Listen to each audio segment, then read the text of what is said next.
obviously it was a tough first half against Alabama last week. Are there many similarities or any at all between Auburn and Alabama, and certainly Peyton Thorne and Jalen Milroe in terms of what you guys, the objective you guys have?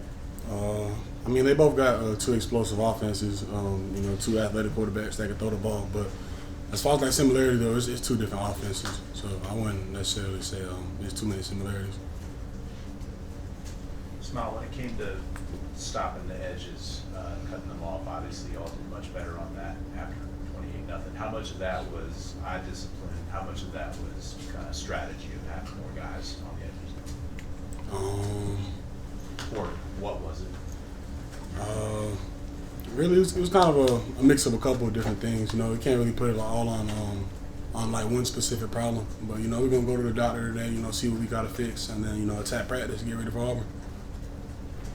Smael, you're one of the older guys on this team. What is the key for this group as far as moving on from the loss on Saturday, but also learning from it and get ready to play on Saturday? Just learning from the mistakes you made Saturday, and then improving on it in practice, and then just moving on to Auburn. How hard is it to take away a positive second half like you guys had on Saturday when you still end up coming up short, and that game goes the way that it does? It was tough at the time, Saturday, but, Saturday's over with now. We got a new opponent this week, it's a new game week, so just got to really just, like I said, learn from the mistakes, just build on that, and then just try to keep improving. Smael, it's pretty clear that missed tackles have been a bigger issue than they have been in the past. What do y'all do to try to improve that in practice? Just got to tackle better in practice, got to thud better.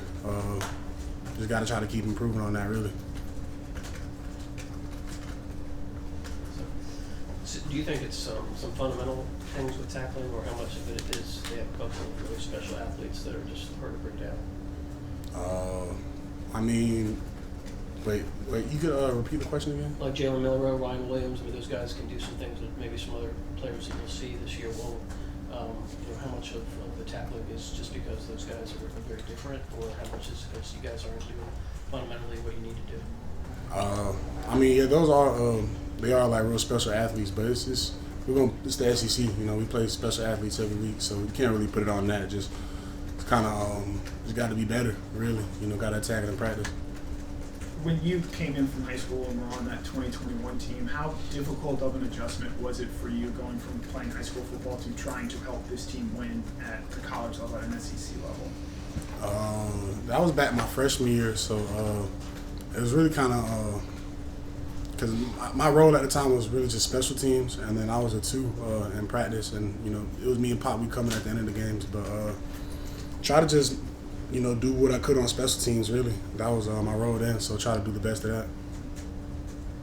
So how you look at playing Auburn last year, they made plays with misdirection and catching the defense off balance. As a linebacker, what is the key going up against this offense of being where you got to be in England to make the play? Really just looking at the right things, looking at what you got to look at, and then knowing where your help's at too, knowing which side of the block to fit on, just leverage, things like that. Going back to you saying that freshman year you were just trying to focus on special teams and improve on that, how big of a mental adjustment is that when I would imagine that wasn't your role in high school? You were an every down guy on defense. I knew where I came to school at, really, so I didn't really have my head banked on coming in and starting, and then I knew who was ahead of me too, so really just I came and focused on trying to get better, and then whatever role I could earn, just doing my best at that. We've focused a lot on slow starts for the offense. How do you feel like the defense has done in that regard? Obviously, I would say it was a little bit of a slow start Saturday night, but how do you feel like you guys are doing early in games? And what's the key to being hot from the start? Key to being hot from the start, really just coming in dialed in,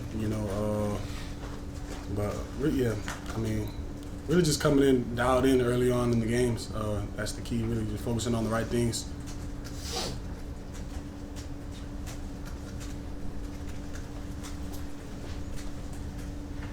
You guys lose so rarely.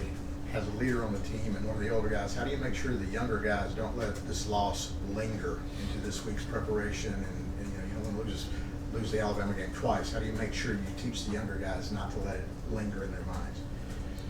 you know, with a lot of the experience we got, you know, a lot of the older guys on the team, you know, like Carson, me, Tate, a lot of the guys that have been here from like 21 and on, like, I feel real confident in the guys. I don't think they're gonna let it linger. You know, we got confidence. We know what we can do as a team. We just got to learn from the mistakes and improve on it. And just, you know, it's a new week, so we just got to learn from the mistakes of Alabama and then just move on to Auburn for real.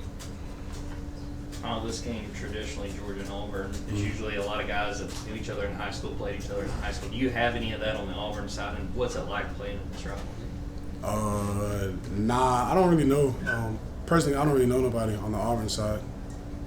But it's still a, you know, rivalry game,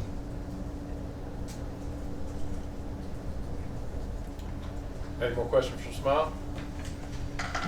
All right, thank you, Smael. Thanks, Smael.